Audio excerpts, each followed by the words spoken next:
حال ہی میں ایک ٹائٹن نامی آبدوز اپنے اندر 5 افراد لیے نارتھ اٹلانٹک اوشن کا آنے والے بنی۔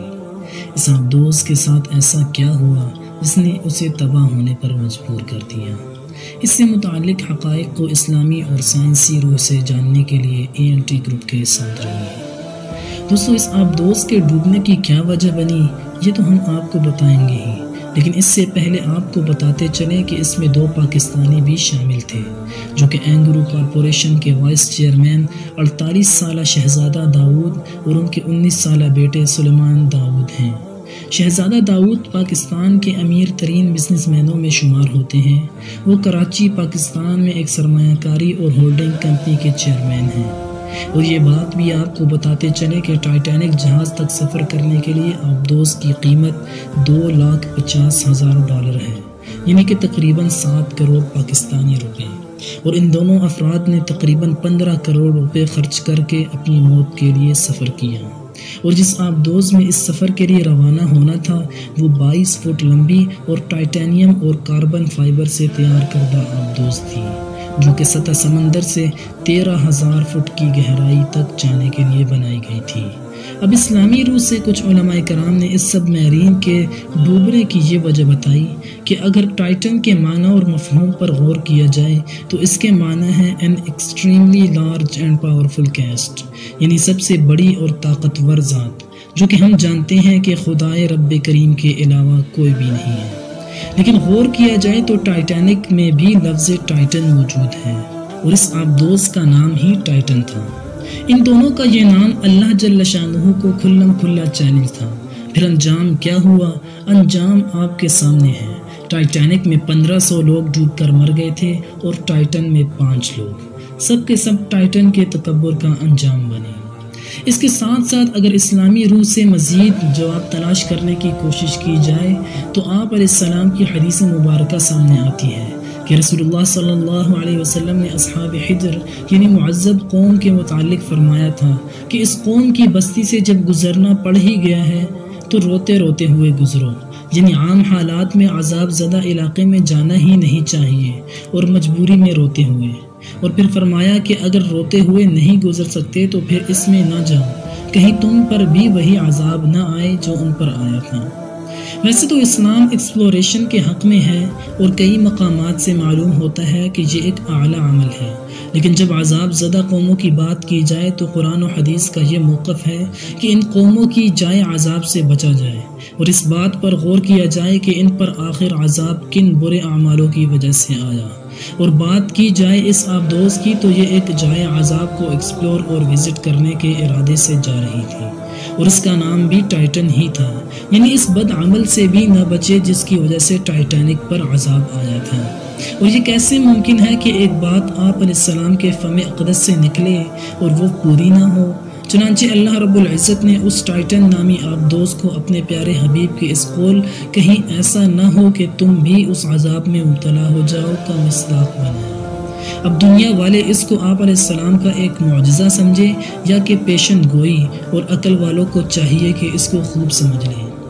دوستو، تیسری اور آخری رائے جو اسلامی نظریے سے متعلق ہے وہ یہ ہے کہ جب خدا رب کریم کسی انسان کی موت کا فیصلہ سمندر میں ہزاروں فیٹ نیچے اور کروڑوں روپے کے عوض کر دے تو اس کے لیے کچھ دشوار اور مشکل نہیں کہ وہ اسے وہاں موت دے دے، پھر خواہ وہ ایک ٹائٹن ہو یا سپر ٹائٹن یا ٹائٹن پرو میکس ہو۔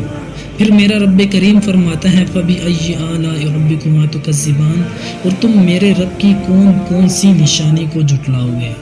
بس اب بھی چاہیے کہ عقل والے خوب سمجھ لیں۔ دوستو، ان اسلامی نظریات کے بعد کسی سائنٹیفک ریزن کی ضرورت تو نہیں رہتی، لیکن اسلام سائنٹیفکلی ایکسپلوریشن کا بھی درس دیتا ہے۔ اسی بنیاد پر کچھ سائنسی ماہرین جن 5 نتائج تک پہنچے ہیں وہ آپ کے سامنے رکھے جا رہے ہیں۔ پہلی وجہ تو یہ کہ ممکن ہے کہ سب میرین ٹائٹینک کے ملبے میں پھنس گئی ہو، کیونکہ ٹائٹینک بہت بڑا جہاز تھا، اس لیے یہ گمان کیا جا رہا ہے کہ اس کا ملبہ بھی اتنا ہی زیادہ ہوگا اور سمندر کی اتنی زیادہ گہرائی میں سورج کی روشنی نہ پہنچنے کی وجہ سے بہت اندھیرا بھی ہوتا ہے، اور اس کے ساتھ ساتھ سمندری دباؤ بھی زیادہ ہونے کی وجہ سے آبدوز کا کنٹرول کرنا ایک بڑے ملبے کے پاس بہت مشکل ہوتا ہے۔ شاید یہی وجہ بنی کہ آبدوز ٹائٹینک کے ملبے میں پھنس گئی، جہاں سے مقررہ مدت یعنی 96 گھنٹے میں باہر نہ آ سکی۔ اس کے بعد اگر دوسری ممکنہ صورت کی طرف چلیں تو وہ ہے سب میرین کی الیکٹرک پاور کا فیل ہونا۔ سب میرین کی ساری الیکٹرک پاورز بیٹریز پر ہوتی ہیں۔ انہی بیٹریز کی مدد سے آبدوز میں موجود تمام ڈیوائسز چلتی ہیں۔ اب جب الیکٹرک پاورز نے ہی کام کرنا چھوڑ دیا تو آبدوز کا بیرون سمندر رابطہ بھی منقطع ہو گیا، اور آبدوز اپنی مرضی کے بجائے اوشین پریشر سے کہیں بھی جا کر ٹکرا کر پھٹ سکتی ہے۔ اور تیسری ممکنہ صورت یہ بھی ہو سکتی ہے کہ آبدوز کسی جال وغیرہ میں پھنس گئی ہو، کیونکہ سمندر کی تہہ میں ایسے بہت سے جال ہوتے ہیں جو نظر نہیں آتے۔ اسی بنیاد پر ان کو گوسٹ نیٹ کہا جاتا ہے۔ ایسی صورت میں پھنسی ہوئی چیز کے پاس صرف ایک ہی آپشن رہ جاتا ہے کہ وہ آکسیجن ختم ہونے پر موت کا انتظار کرے، کیونکہ اس گوسٹ نیٹ سے آج تک کوئی نہیں بچ سکا۔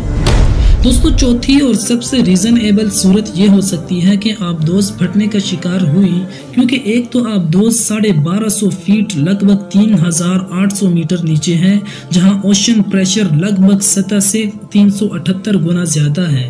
یہ پریشر تقریباً 100 منزلہ عمارت کے برابر ہے۔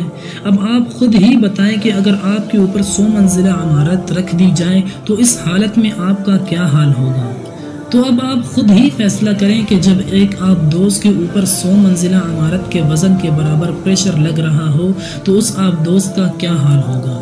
اس لیے اس آبدوز کو ٹائٹینیم اور کاربن فائبر سے تیار کیا جاتا ہے، لیکن پھر بھی اس میں ایک خطرناک بات ہوتی ہے کہ اگر اس میں کسی بھی وجہ سے ایک سوئی کے برابر بھی سوراخ ہو جائے تو یہ آبدوز پھٹ کر بالکل چکنا چور ہو سکتی ہے۔ اسی لیے اس آبدوز کو ٹائٹینیم اور کاربن فائبر سے تیار کیا جاتا ہے، جو کہ اس 720 ٹن پریشر کو برداشت کرنے میں آبدوز کی مدد کرتا ہے۔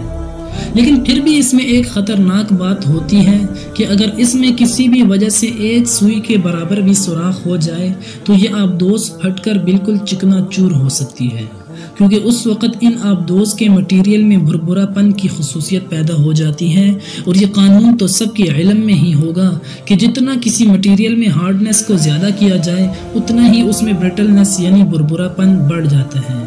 اس آبدوز کا مٹیریل بھی اسی پرنسپل پر عمل کرتا ہے، اور یہ برٹلنس یعنی بھربھرا پن کسی بھی مٹیریل کی ایک ایسی خصوصیت ہے جس کی وجہ سے مٹیریل ذرا سی چوٹ لگنے پر بالکل چکنا چور ہو جاتا ہے، اور یہ آبدوز بھی اسی وجہ سے پھٹ گئی ہوگی۔